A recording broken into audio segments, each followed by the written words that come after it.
یو ډاکټر هغه کور کې هسپتال کې لو کړی و هلته چې لاړم هغې الټراساؤنډ وکړی د یو نیمه میاشت ماشوم دی 2 پینس دي ما بیا لرې کړو زه وم مریم به حلیمه وه درې واړه وې بس ما لرې 15,000 روپۍ رانه وه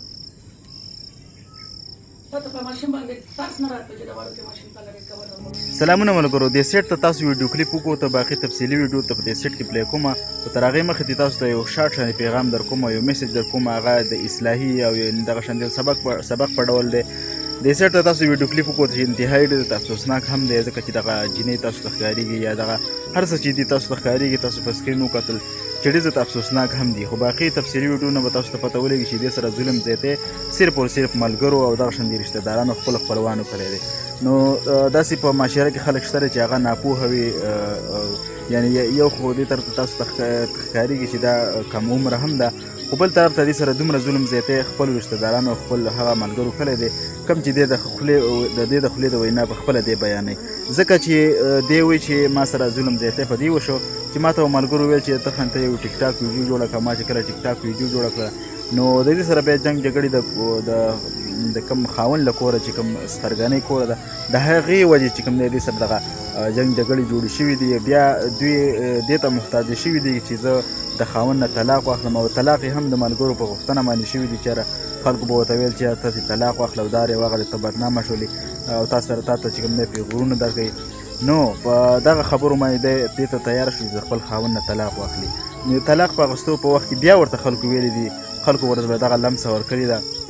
پښتنه معاشره ده چېرې ستا خو ماشومان دي ستا طلاق نه کېږي او دا د واغه ده مختلف قسم خلک په دنیا کې اوسېږي مطلب دلته چې کومې دا طریقې ورښودلې دي غلطې طریقې ورښودلې دي او ته چې ستا په وطن چې ماشومان دي نو دا چې ستا وي نو ستا طلاق نه کېږي د دې د وینا مطابق چې دغه د یو نیمې میاشتو هر څومره چې عمر چې وایي چې دا هم زما ضایع کړه له دې وجې نه چې زما طلاق د خاوند سره راشي ځکه چې خاوند به ورسره جنګ جګړې کولې د سرګنۍ له کورې چې تا په ټیک ټاک باندې ولې دا ویډیوز ورکړي دي د دې ویډیوز په ټیک ټاک باندې وایرل شوي دي نو د دغه وجې نه دغه غټه مسله جوړه نو مقصد او مطلب د خبرې دا دی چې د هر شي استعمال چې تاسو ښه او ټیک کوئ نو هغه انسانان چې کوم دی کامیابي که تاسو یو تور سره دې ته محتاجه کړئ چې د هغې ژوند تباه کړئ نو انشاءالله چې دومره هم لرې نه ده چې تاسو به هم یو ذلیله ژوند سره مخ شئ ځکه چې دغه تور سره به ناپوهه و نه و پوهېد دا ماشوم به دماغ بې کار نه کوه تاسو ورله دومره لالچ او دومره دغه ورکړې دوکه ورکړې چې هغه مو په دواړو خاندانونو کې بدنامه کړه یو طرفه د مور طرفه او بل طرفه د خاوند له طرفه نو داسې بالکل نه دي پکار خو بل طرف ته د سوشل میډیا غټ کردار دی چې څومره هم اورېدونکي کتونکي دا ویډیو ګوري نو د سوشل میډیا دا ښه چې کله دا سوشل میډیا چې ښه استعمالوي نو ستاسو پازیټیو میسج به دنیا ته شروع کړي خو چېرې معمولي ستاسو نه پکې خپه وښوې درجه خبره او تاسو نه پکې کومه غلطي وشوله نو بیا به چې کوم دی د بدنامۍ سبب جوړېږي نو خاص کر د سوشل میډیا چې څومره هم خلک یوز کوي نو دې دپاره چې صرف او صرف عزت بیا مونی چې تاسو کله هم د بېعزتۍ د چا لپاره یا د ځان لپاره کوشش وکړئ نو تاسو بیا ډېر بدنام یې په معاشره کې او معاشره کې به داسې ژوند تېروئ چې بالکل یو خو به د رشته دارانو تاسو لرې باسي ځکه چې تاسو به بیا شرمېږئ پښتانه معاشره ده نو که تاسو اکثر وګورئ 80% پښتانه چې کوم دی سوشل میډیا دې ته بدنامه کړله او سوشل میډیا استعمال چې کوم دی په دنیا کې په 80 یا په 90% باندې پازیټیو شکل اختیاروي خو د بره مرغه موږ پښتنو دغه پازیټیو شکل چې کوم دی 80% ته د بدنامۍ سبب جوړ کړه نو کوشش وکړئ چې د سوشل میډیا استعمال ټیک کوئ ځکه چې دې سره تاسو ډېر زیات یو ښه ژوند هم تېرولی شئ او که چېرې تاسو داسې بدنامول کوشش وکړئ یا د ځان لپاره یا د بل لپاره نو ستاسو دپاره د تباهۍ او د بدنامۍ سبب هم جوړېدی شي دا ویډیو د مخکې د ملګرو سره شیر کړئ سیټ ته دا ویډیو کلیپ پوره واورئ یو ډاکټر هغه کور کې هسپتال کې لو کړی و هلته چې لاړم هغې الټراساؤنډ وکړی د یو نیمه میاشت ماشوم دی 2 پینس دي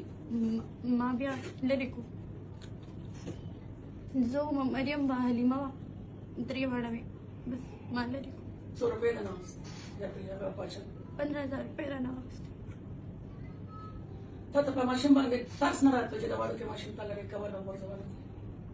ترس راتلو خو خلکو راته ویلي دې نه بغیر طلاق نه کېږي بداري په خېټې طلاق به نه کېږي دا لرې که بیا به دې طلاق وشي څه ظلم هېڅ هم نه و خو بس هسې څه پته څه چل راباندې شوی و خلکو راته خاوند نه طلاق واله ما واغسته ما ویل زه به طلاق والم خلک هم په تاندر وایي خاوند هم په تاندر وایي تا خپل ماشومان وایي هغوی ګناه چیرته دي مراد دی چې ته ولې مراد څه دي چې تا کې ولې ټاکې کړې په زور یې به ولې که خپله لاړې نه په خپله تلې وم هغې ویل وي خلک وي زموږ د کستو نیلم سره ویډیوګانې جوړې وي